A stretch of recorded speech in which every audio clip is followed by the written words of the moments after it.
Bonjour et bienvenue dans l'entretien d'Afromédia qui reçoit aujourd'hui un invité spécial. Le capitaine Ibrahim Traoré, président de la transition, chef de l'État du Burkina Faso. Bonjour Monsieur le Président. Bonjour Alain. Merci de nous recevoir. Évidemment, aujourd'hui, 30 janvier 2024, on a envie de poser une question puisque c'est ça l'actualité. 3 États. Monsieur le Président, qu'est-ce qui s'est passé? Pourquoi décider de sortir de la CEDEAO? Merci. Comme vous dites, c'est une question d'actualité. C'est intervenu le dimanche dernier, cette décision de retrait de ces 3 pays regroupés au sein de l'AES. Ce n'est pas de gaieté de cœur que de tourner le dos à une organisation, mais c'est à l'issue d'une analyse profonde.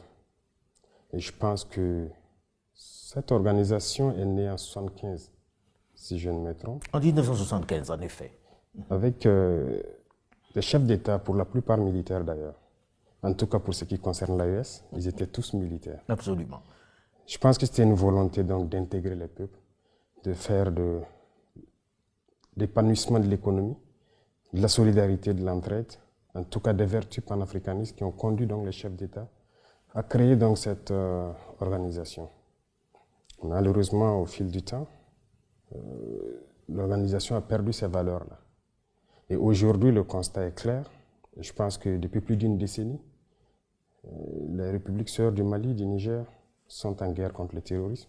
Et au Burkina, bientôt près d'une décennie, on est en guerre. Cette organisation qui était censée donc créer l'entraide, la solidarité, nous n'avons jamais reçu d'aide venant de cette organisation. Aucun soldat, aucune logistique, aucune compassion. Mais, Monsieur le Président, on a envie de dire, on comprend que ces derniers temps, les relations ont été particulièrement difficiles, qu'avec ce qui s'est passé, les coups d'État qu'il y a eu dans ces différents États que vous venez de citer, le Mali, le Niger et le Burkina, vous ayez envie de partir. Et les gens se disent, est-ce que ce n'est pas en réaction au fait qu'ils n'acceptent pas que vous ayez perpétré des coups d'État, que vous partez et que vous vous dites, bon, mais puisqu'ils n'acceptent pas, on s'en va? Les coups d'État, on ne les fait pas parce qu'on le veut. C'est cette manière de voir les choses qu'il faut changer. Vous êtes d'accord avec moi que d'abord ces États en crise, pour faire un coup d'État et assumer ses responsabilités, c'est très lourd. Mais si on le fait, c'est parce que nous avons une envie d'amener nos peuples donc vers une certaine souveraineté, parce que nous connaissons l'origine de cette crise.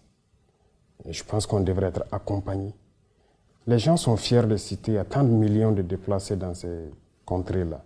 Mais qu'est-ce que vous faites pour les aider? Rien. Est-ce que vous avez le sentiment que c'est les militaires qui sont plus susceptibles de régler ces problèmes-là que les politiques, les civils? C'est votre sentiment? Tout le monde pourrait le faire. Mais comment l'expliquer que ce soit les militaires qui prennent la main et qui disent on ne veut plus de civils? Non, les militaires n'ont pas dit qu'on ne veut plus de civils. C'est par devoir de patriotisme. Lorsque la nation est en péril, à un moment donné, il faille prendre des décisions importantes. S'il se trouve que ce sont les militaires qui ont eu le courage de prendre ces décisions, eh bien, c'est ce qui est là. De toute façon, civils ou militaires, nous sommes tous les enfants de ce pays. Et quiconque est animé donc de ce sentiment de pouvoir libérer son pays, il pouvait le faire. Donc ce n'est pas une question de militaires. Ailleurs, des militaires ont réussi. Ici aussi, des militaires peuvent bien réussir. Alors, Monsieur le Président, que répondez-vous donc aux responsables de la CEDEAO qui disent ils s'en vont parce que nous, on a dit qu'on ne veut pas de putschistes parmi nous? Il y a beaucoup de putschistes parmi eux. Donc ce n'est pas une question de putschistes, c'est juste un masque. Quand vous dites des putschistes civils? Il y a des putschistes militaires au sein de la CEDEAO qui aujourd'hui se réclament démocrates. Des civils, il y en a. Il y a pire que des putschistes. Il y en a qui tuent, qui bâillonnent leur peuple. Sous le silence, la CEDEAO ferme les yeux, les oreilles. Il y a plein de putschistes au sein de la CEDEAO. Alors, Monsieur le Président, on dit, ok, nous quittons la CEDEAO avec effet immédiat. Le Burkina Faso, le Niger et le Mali. On quitte avec effet immédiat. Mais Monsieur le Président, ça concerne beaucoup de monde. Qu'est-ce qu'on fait de la libre circulation des personnes, de vos populations qui sont dans ces pays de la CEDEAO que vous quittez du jour au lendemain? Comment ça va se passer exactement? Parce que les textes disent qu'il faut au moins une année pour pouvoir mettre tout ça en œuvre. Or là, vous dites non, c'est fini maintenant. Oui. D'abord, vous dites que les textes disent, mais eux-mêmes n'ont jamais respecté leurs textes. Ça se fait à la tête du client, c'est ce que nous avons remarqué. Les sanctions infligées au Niger, ça n'existe nulle part dans les textes. Donc les premiers qui violent ces textes-là sont ces soi-disant démocrates. Nous quittons, mais nous restons panafricains. N'importe qui en Afrique, un Africain qui veut venir au Burkina, il est le bienvenu chez lui. A priori, mais dans le sens contraire, ça va être compliqué. Quelqu'un qui est au sein de l'AES, on va en parler de l'AES dans un instant, quelqu'un qui est au sein de l'AES, on peut lui dire, il ne peut plus aller au Burkina, il ne peut plus aller en Côte d'Ivoire, il ne peut plus aller au Ghana. Ça devient un peu plus compliqué pour ceux qui font leurs affaires là-bas. nous verrons et nous saurons quelles mesures prendre en temps opportun. C'est bien réfléchi, Monsieur le Président, ce départ de la CEDEAO? Bien sûr, très bien réfléchi. Ce n'est pas un coup de cœur, ce n'est pas un coup de colère. Si c'était un coup de colère, on l'aurait fait depuis longtemps. Je pense qu'on a pris le temps d'analyser la situation, de peser beaucoup de choses et enfin de décider. Donc si c'était un coup de cœur dès les premiers moments de certaines sanctions, le peuple a été assez résilient, il faut le dire. Ils ont souffert. Donc pendant ce temps, on pouvait décider dans la colère. Maintenant, on a pris le temps d'observer, d'analyser la situation et de nous convaincre nous-mêmes de nos forces avant de décider. Et vous avez pris tout le monde par surprise. Autre élément dans cette nouvelle façon de dessiner l'Afrique de l'Ouest, l'AES, l'Alliance des États du Sahel. Monsieur le Président, est-ce viable l'AES? Sur le papier, c'est très très séduisant, mais est-ce viable? Vous savez très bien que c'est plus que viable. Vous savez, pendant longtemps, on a maintenu nos peuples dans une certaine philosophie, tendant toujours à nous faire croire que nous ne pouvons rien sans les autres. Aujourd'hui, notre mission à nous, c'est d'éveiller la conscience. Vous le faites très bien d'ailleurs. Merci. Et j'apprécie beaucoup. Il faut qu'on arrive à éveiller les consciences, que les jeunes se rendent compte de ce qui se trouve chez eux. Une organisation pareille, il faut d'abord se rendre compte de ses forces, peser ses faiblesses, et à l'issue de cette analyse, vous décidez. L'AES est très bien viable. Que ce soit en termes de regarde les économies, Monsieur le Président, si je vous permettez, c'est des économies qui sont très intégrées. Vous produisez la même chose, vous faites exactement la même chose. Qui va vendre à qui? Comment ça va commercer? Et qu'est-ce qu'on fait du fait que ce ne sont pas des pays qui ont au moins une ouverture sur la mer? Les chiffres, c'est une chose. L'économie aussi, vous savez, nous sommes là il y a très peu de temps. Mais l'économie a été, je dirais, un peu déchirée par des régimes passés. Sinon, nous devrions avoir des économies très fortes aujourd'hui. C'est ce que je dis, en analysant nos forces, on se rend compte que nous ne devrions pas être à cette étape. On devrait être beaucoup loin. Quand vous prenez l'AES, en termes de population, en termes de superficie, on est très bien. En termes de production, normalement, les États de l'AES ne devaient rien importer en ce qui concerne les produits agricoles, l'alimentation. Aujourd'hui, nous sommes conscients de ça et nous sommes en train de tout faire pour que nous n'importions rien en ce qui concerne ce que nous consommons. En termes de richesse, que ce soit naturel, quand je dis les richesses naturelles, il y a des richesses souterraines, mais il y a aussi en surface. On crie partout que les Africains meurent de faim, de soif, ainsi de suite, des projets inventés par-ci, par-là, par exemple pour nous donner de l'eau potable. L'AES, c'est une grosse réserve d'eau souterraine, et même en surface. En termes de ressources minérales, on n'a rien à envier à quelqu'un. Et dans la nature, quand vous prenez des produits comme, j'aime le dire, de karité, c'est une richesse naturelle. Nous ne l'avons pas planté. C'est Dieu qui l'a donné. Mais c'est très riche. Les gens le prennent, ils le transforment. Donc nous sommes conscients de nos potentialités. L'AES n'a rien à envier à quelqu'un. Pour vous, l'AES peut se suffire, être un ensemble intégré qui fonctionne normalement? Parfaitement. Monsieur le Président, lorsque l'on regarde la démarche qui vient d'être entreprise par ces trois États, très concrètement, on écoute un peu partout le fait qu'il y a besoin qu'ils soient en train de travailler avec d'autres sur un sujet qui est le sujet le plus important aujourd'hui, la sécurité. J'ai envie de demander, Monsieur le Président, aujourd'hui, vous êtes là depuis un certain temps déjà, ça fait plus d'1 an, quel est votre bilan dans le domaine de la sécurité, avant qu'on ne parle de ces trois États en matière de sécurité? Dans votre cas, au Burkina Faso, une bonne partie du territoire est encore entre des mains des terroristes. Qu'est-ce que vous avez pu faire depuis que vous êtes là, dans ce domaine-là? Très bien. C'est la priorité en fait pour nous. Comme vous avez dit, ces terroristes, c'est tuer, brûler, déplacer les populations, s'accaparer des terres. Mais je peux vous dire à l'instant T, comme je le disais dernièrement, il n'y a pas cette portion du territoire où nous voulons partir et que nous ne pouvons pas partir. Aujourd'hui, vous allez sur tout le territoire? Partout. Des territoires qui étaient sous contrôle, si on peut le dire, depuis 3 à 4 ans. Nous mettons pied.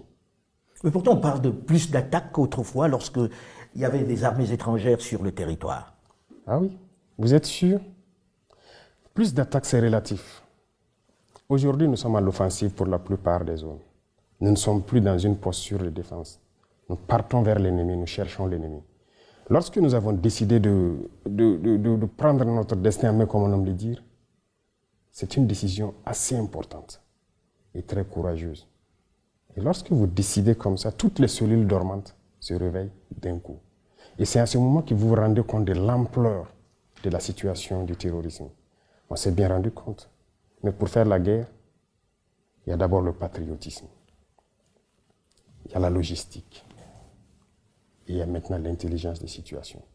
Le patriotisme s'est réveillé dans tout le Burkinabé. Que ce soit les combattants, que ce soit les populations civiles, vous les voyez bien contribuer. Ça n'aurait pas été possible il y a quelques années de cela. Pourquoi? Il faut savoir réveiller le patriotisme en chaque peuple. Les mettre en confiance, savoir que leur patrie, c'est la seule chose qui les reste. Ça, on a réussi à le faire. Voilà pourquoi lorsqu'on les demande de contribuer, ils le font. On a demandé aux gens de s'enrôler pour combattre partout où ils sont. Même aujourd'hui, si nous décidons que nous voulons 1 million de Burkinabés pour combattre, nous les aurons. Les volontaires pour la défense de la patrie. La défense de la patrie? Oui. Les gens sont prêts, ils sont engagés. C'est pas dangereux pour eux?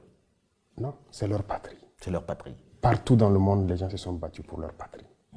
Et Monsieur le Président, lorsque l'on dit ça, on a envie de se poser la question de savoir, ce terrorisme dure depuis un moment déjà dans nos territoires, avec des armées qui sont venues et des sommes extraordinaires dépensées, de l'arsenal militaire de qualité jusque-là.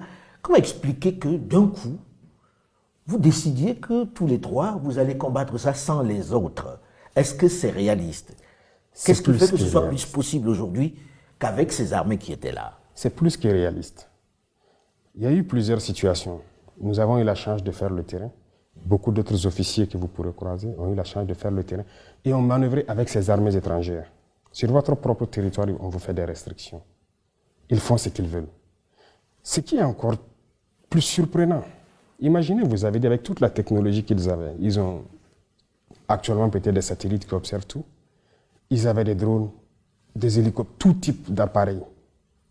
Mais on ne voyait jamais les terroristes. Aujourd'hui, nous avons décidé de faire la guerre. Mais vous vous rendez compte? On les retrouve tous les jours et on les fouette. Donc, il y a un problème. Pour vous, il n'y avait pas une réelle volonté de les combattre alors? Aucune volonté de les combattre. S'ils le voulaient, ils pouvaient le faire. Les terroristes n'auraient jamais atteint ces niveaux. Alors aujourd'hui, on dit s'ils font des résultats, s'ils font quelques résultats, c'est parce qu'ils ont avec eux les Russes. Il y a eu Wagner, dont on a parlé. Aujourd'hui, on a même les Russes qui vont ouvrir leur première base militaire avec Africa Corps. Monsieur le Président, est-ce que les Russes vous aident? Et est-ce que leur aide est meilleure que celle des armées étrangères qui étaient jusque-là présentes? Vous savez, pour ce qui concerne le Burkina, par exemple, nous avons toujours été en relation avec la Russie. Et je vous dis, l'équipement que les Burkinabés avaient, à 80%, c'était des équipements russes. Ah bon? Bien sûr. Mais pourtant, vous aviez une relation plus forte militairement avec les Français. Comment expliquer cela? Oui, parce que ces équipements datent des années peut-être de la Révolution. Bien sûr. Nous avons des équipements qui datent des années de la Révolution, qui combattent toujours, des équipements russes et coréens, nord-coréens, qui combattent toujours dans notre armée. Ils sont plus efficaces? L'armée a été délaissée, n'oubliez pas ça. Depuis les années 90, avec le soi-disant programme d'ajustement structurel, tout a été dénaturé. Il y a des militaires qui montaient la garde avec des bâtons. On a désarmé l'armée, nos armées. Ça a été bien préparé. Plus d'équipement, plus rien d'entraînement, rien. Les gens portaient juste la tenue. Et le terrorisme s'invite à la danse, quelques années plus tard. Et ça chante sur tous les médias. Ils sont incapables de lutter. On viendra les aider. Et le terrorisme ne fait que gagner du terrain. Aujourd'hui, avec la Russie, la relation est d'abord stratégique. Ça, je pense que vous le comprenez beaucoup mieux que nous. Et avec la Russie, il n'y a pas cet équipement que nous souhaitons payer avec eux, qu'ils ne vendent pas. Les autres nous font des restrictions. Ils vous disent, vous ne pouvez pas acheter ce type d'armes. Bien sûr. Or, les Russes vous vendent tout ce que vous voulez. Tout ce qu'on veut. Jusqu'à l'instant T où je vous parle, on nous bloque des licences de certains avions. Il y a des armes, types d'armes qu'ils ne vont jamais nous vendre. Et comment on vous l'explique, ces restrictions? Ça vous, je pose la question, où est l'amitié? Qu'est-ce qu'ils veulent? Il y a beaucoup de pays, les Russes, les Chinois, les Turcs, les Coréens, ainsi de suite. Il n'y a aucune restriction. Avec l'Iran, tout ce qu'on veut, ils vont nous faire le point. Si on peut payer, on paye. Mais avec ces États qui étaient là, soi-disant nos amis, il y a des restrictions. Il y en a même qui sont arrivés à nous dire qu'ils ne peuvent rien nous vendre qui est létal. Ah oui? Oui. Donc vous faites la guerre, vous ne pouvez pas tuer celui qui est en oui, face les de vous. terroristes, lui, nous tuent. Mais nous, on a peut-être le devoir de ramasser des cailloux, peut-être même le caillou est létal. Tout ce qui est létal, qu'ils ne nous vendent pas. Voilà leur principe. Alors aujourd'hui, avec la Russie, qu'est-ce qu'ils prennent en retour? On sait bien qu'il n'existe pas d'amitié entre les États. C'est toujours des intérêts. Chacun vient pour ses intérêts. Alors aujourd'hui, il y a la peur d'un certain nombre de personnes de voir qu'on a changé un maître pour un autre. Or, je vous connais un tout petit peu pour savoir que vous n'êtes pas dans le remplacement d'un maître par un autre. Que vous donnez-vous aux Russes très concrètement pour qu'ils soient là? Est-ce qu'ils prennent des minerais? Comment vous les payez? Est-ce que vous êtes en train de vendre une portion du territoire? C'est quoi le deal? Si c'était ça le deal, de quitter vraiment un maître pour un autre, on préfère mourir. Parce que quand on dit la patrie ou la mort, ça a tout son sens. Non, ce n'est que du média mensonge encore. Et malheureusement, on avait même vu des chefs d'État qui sont tombés dedans, qui sont allés raconter du mensonge, soi-disant qu'on a donné des mines à des Russes, à notre partie sud. Archi faux. Il n'y a rien de donné aux Russes. Archi faux. Même pas une mine. Pourquoi donner? Si les Russes veulent une mine, on a le code minier. Ils viennent s'intégrer dedans. On leur donne le permis, ils payent les impôts et ils font tout ce qu'ils doivent faire comme les autres. Mais avec quoi vous payez alors les Russes? Ils ne viennent pas pour vos beaux yeux. Ah oui, avec quoi on les paye? D'abord, les Russes sont arrivés quand au Burkina, c'est la dernière fois que des instructeurs sont venus parce qu'ils doivent venir instruire les militaires sur des équipements. Et c'est avec tous les pays d'ailleurs. Ce n'est pas les Russes seulement. Quand on signe un contrat pour acquérir un équipement, on signe le contrat avec la formation. Il y a plein de Turcs ici. Pourquoi ils n'en parlent pas? Qui, eux, sont spécialisés dans les drones plutôt. On a payé des drones avec la Turquie avec un contrat d'assistance. Il y a plus d'un an. Tout le temps que nous sommes là, il y a des Turcs qui sont là. Pourquoi on n'en parle pas? Ils sont là, ils nous appuient. Ils ont formé nos équipages en Turquie. Ils viennent ici, ils les assistent. Et ils continuent de les former dans le pilotage, la maintenance et tout. Et on a le contrat sur un temps donné. Lorsque nos hommes seront bien drillés, ils vont partir. Les Chinois, ils sont là. Les équipements qu'on paye de la Chine, ils sont là aussi pour former à la manipulation donc, de ces équipements-là. C'est ça la réalité. Mais donc, sur le terrain, ils sont sur le terrain ou pas, les Russes? Sur le terrain pour combattre? Non. Il n'y a aucun Russe sur le terrain pour combattre. C'est des choses développées en fait, dans la tête des gens. Mais s'il y a besoin, ils viendront sur le terrain combattre. Ça, je peux vous assurer. S'il y a le besoin... Vous ne vous l'interdisez pas? Non. Sauf que pour l'instant, ils ne sont pas sur le terrain. Non, pour l'instant, on se bat seul. Ils nous appuient en termes de formation sur la logistique, formation tactique et tout. Ils nous appuient sur ce volet. Alors, j'avais posé la question avant qu'on ne fasse une digression sur votre bilan aujourd'hui sécuritaire. Parce qu'on a vu quelques mouvements de certaines populations qui s'impatientent un peu. Et puis, comme vous l'avez dit, le peuple est très résilient, mais à un moment donné, ça suffit. Alors, qu'est-ce que vous avez fait de façon à ce que les Burkinabés puissent dire le président Traoré est arrivé et il nous a réglé tel ou tel problème en interne? Ça, nous ne parlons pas.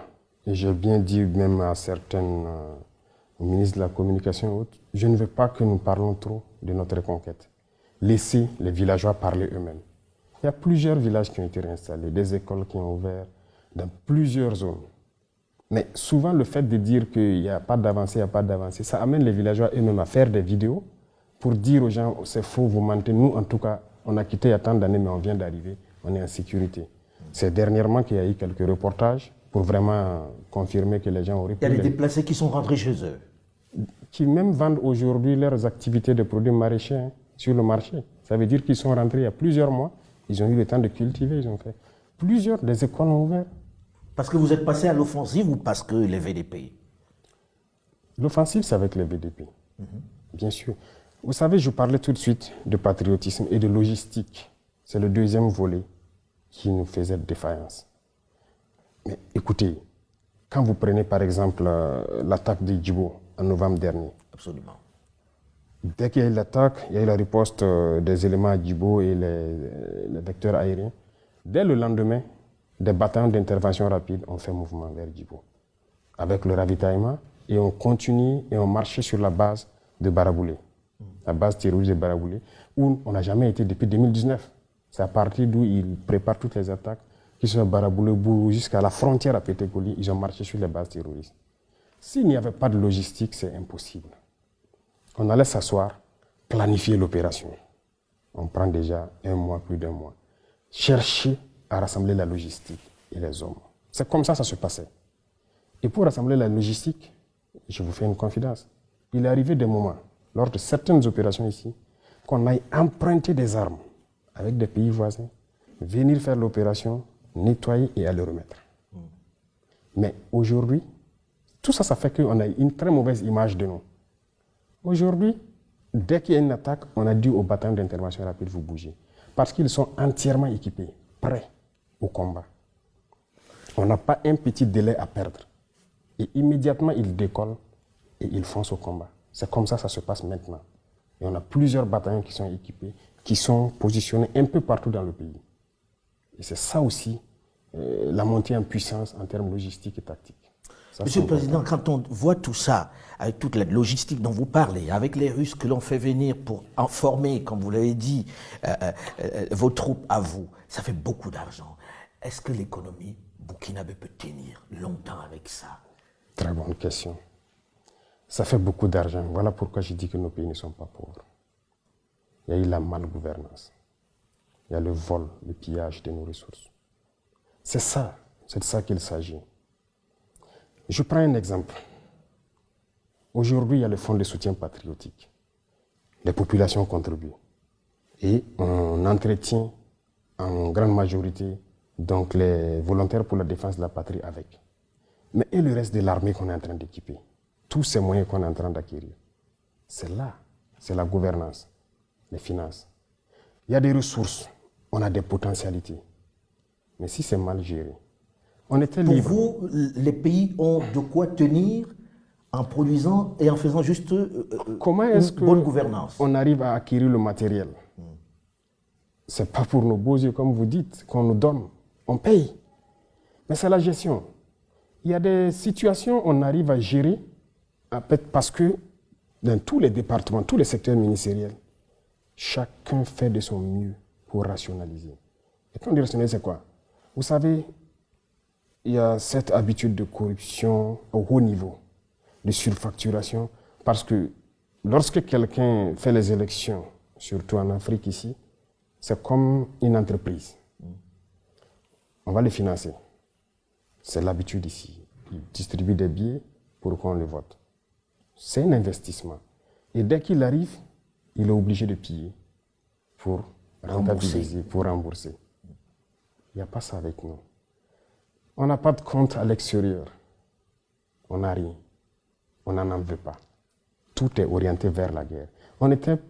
Si vous prenez le domaine du pétrole, vous savez que l'État subventionne le pétrole, les produits pétroliers, l'essence, le gasoil, pour que les Burkinabés payent ça moins cher. En 2022, par exemple, les subventions étaient autour de 400, presque 500 milliards. 400 et quelques, que l'État paye. 500 milliards de francs CFA. En 2023, on est à moins de 100 milliards de subventions. C'est-à-dire que vous avez fait une économie de 400 milliards de subventions. Comment vous expliquez ça?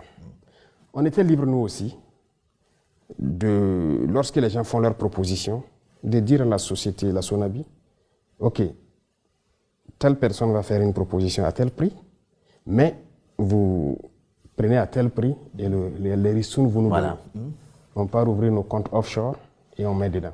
C'est comme ça se passe. Et on vous tient à partir de ce moment-là, quand vous avez ouvert des comptes à l'extérieur. Mais bien sûr, si vous vous amusez, on dit on va geler vos comptes. Nous, on n'a pas de compte. Donc, tout est orienté vers la guerre. Ces économies, c'est l'équipement. Oui. Monsieur le Président, il y a eu une longue discussion sur le fait que combien de temps vous allez rester. Quand est-ce que vous organisez des élections? Combien de temps va durer la transition? Est-ce qu'aujourd'hui, vous avez une réponse à ça ou vous pensez que ce n'est pas la priorité? Pour vous, jusqu'à quand le capitaine Ibrahim Traoré est aux affaires et va organiser des élections pour laisser son fauteuil? J'allais vous poser une question en retour, avant de vous répondre. Mais je ne suis pas là pour répondre aux questions, hein, monsieur. C'est un débat et ça fait plaisir. Si aujourd'hui, dans 6 mois, on décidait d'abandonner le peuple, vous, en tant qu'homme très objectif, et conscient de notre situation, qu'est-ce que vous allez dire? Quel serait votre commentaire? Honnêtement, je préfère m'abstenir, même si vous savez le fond de ma pensée. D'accord. C'est pour vous dire que c'est fatigant souvent. C'est fatigant, mais la seule chose qui nous fait tenir, c'est l'amour du peuple. On se nourrit là-bas, on s'abreuve là-bas. Depuis que nous sommes là, nous n'avons jamais pris un seul jour de congé. En tout cas, tout l'exécutif.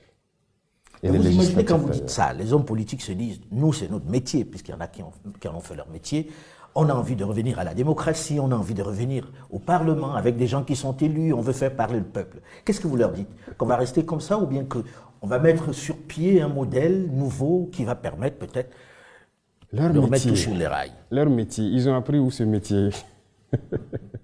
Nous ne voulons pas que les gens apprennent ce métier d'ailleurs et venir l'appliquer ici. Nous voulons créer un modèle. Parce que la manière de faire les choses ici, ce n'est pas la bonne manière. C'est comme je vous dis. D'abord, il y a beaucoup d'accords que vous voyez que nous sommes en train de dénoncer. Et beaucoup d'autres sont à venir. Ah oui, la révolution sur ce volet n'a pas commencé d'abord. C'est pourquoi j'ai dit que nos économies vont très bien se comporter. Les gens signent des accords pour leurs propres intérêts, comme je dis, c'est des investissements. Malheureusement, les chefs d'État africains, ceux-là qui se mettent dans ces girons de métiers, de politique, là, n'ont pas compris toujours. Je pense que les faits d'antan devaient les donner beaucoup de leçons, telles que les Bokassa et autres.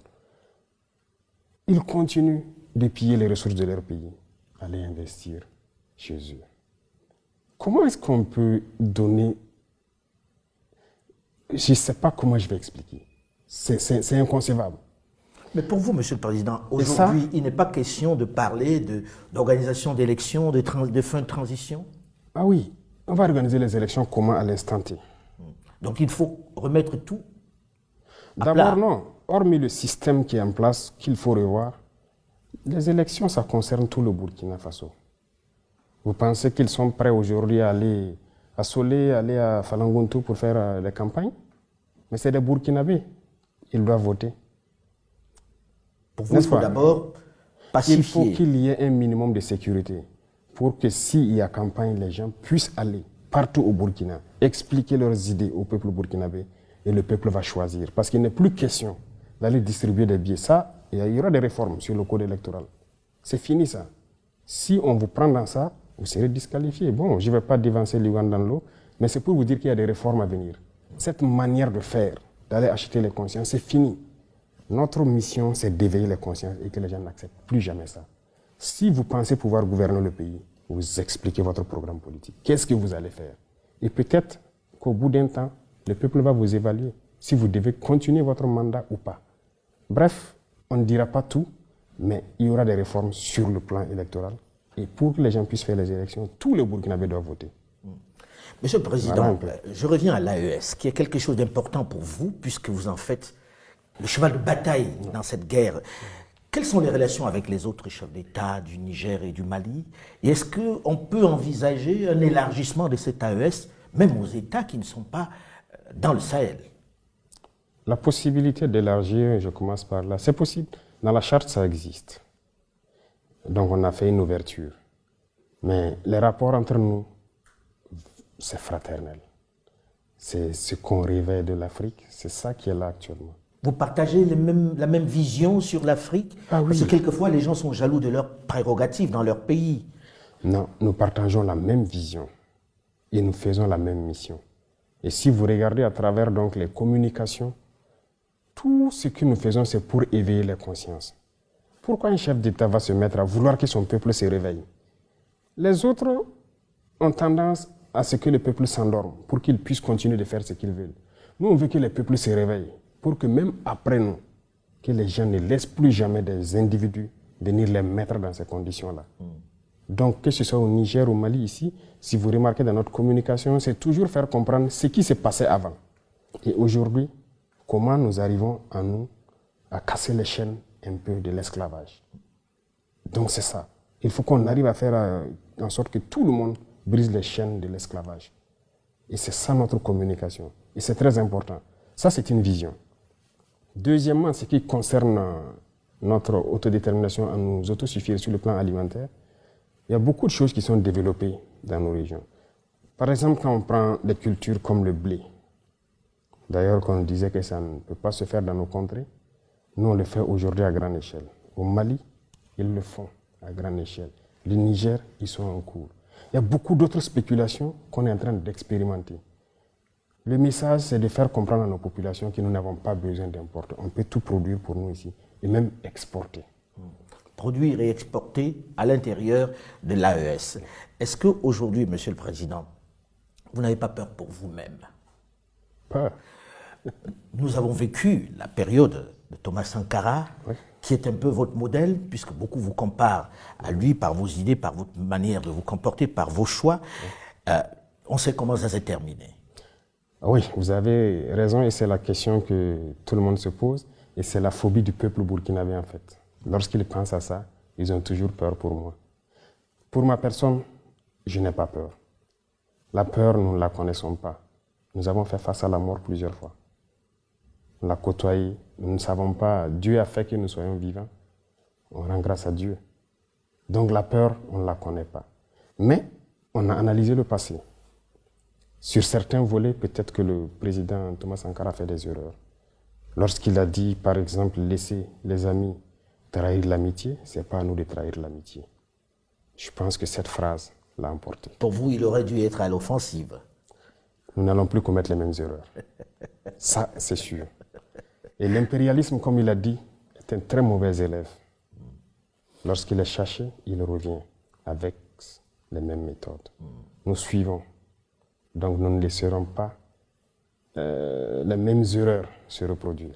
Aujourd'hui, Monsieur le Président, quelles sont vos relations avec la France et avec l'Union européenne?